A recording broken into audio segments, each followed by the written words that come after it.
Welcome to man robo.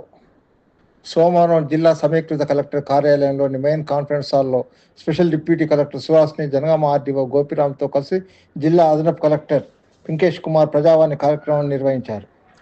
ఈ సందర్భంగా అదనపు కలెక్టర్ అర్జీదారుల సమస్యల గురించి తెలుసుకుంటూ తగిన చర్యలు తీసుకోవాలని అధికారులను ఆదేశించారు. తమ్మడపల్లి గ్రామం బచ్చనపేట మండలానికి చెందిన అర్జున సుధాకర్ రెడ్డి, వెంకట్రామరెడ్డిలు తమ 5 ఎకరాల 15 గుంటల భూమికి సంబంధించి పట్టాదారు పాస్ పుస్తకం జారీ చేయడం కోసం సంబంధిత పత్రాలతో దరఖాస్తు చేసుకున్నారు.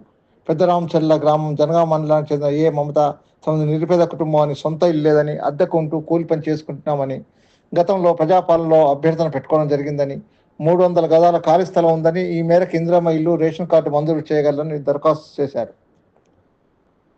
వంగాలపల్లి గ్రామం చిల్పూర్ మండలానికి చెందిన ఆరూరు స్వామి తన ఎకరం భూమి కబ్జాకు గురికాకుండా చూడాలని, ఆ భూమిపై హక్కు కల్పించి పాస్బుక్ మంజూరుకు అర్జీ ద్వారా కోరారు.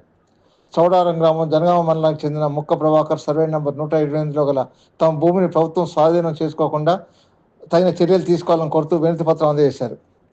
చాగల గ్రామం గణపూర్ మండలానికి చెందిన ఆకుల ఎల్లమ్మ తాను నిరుపేద కుటుంబానికి చెందిందని, ఇందిరమ్మ ఇల్లు ఇప్పించాలని అర్జీ చేశారు.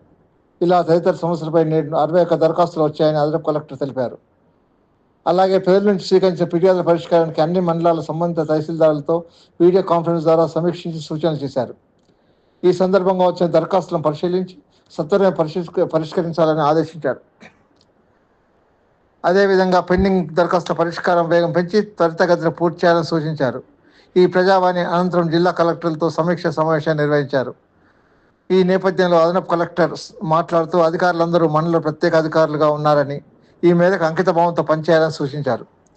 జిల్లాలో కొనసాగుతున్న ఇందిరమ్మ ఇళ్ల గ్రౌండింగ్ ప్రక్రియ వేగవంతం చేయాలని, లేఅవుట్ల క్రమబద్ధీకరణకి నెలాఖరు వరకు అవకాశం ఉందని, ప్రజలు దీని కింద అందించే 20% రాయితీని సద్వినియోగం చేసుకోవాలని, అందుకు అనుగుణంగా సంబంధిత అధికారులు ఎల్ఆర్ఎస్ క్రమబద్ధీకరణ వేగం పెంచాలని, రాజ్య యువక పథకం కింద ఈ నెల 24 చివరి వరకు ఉందని, ఆసక్తి గల దరఖాస్తు చేసుకోవాలని, ధాన్యం కొనుగోలులో రైతులకు ఎటువంటి ఇబ్బందులు కలగకుండా సరైన విధంగా నిర్వహించాలని ఆదేశించారు.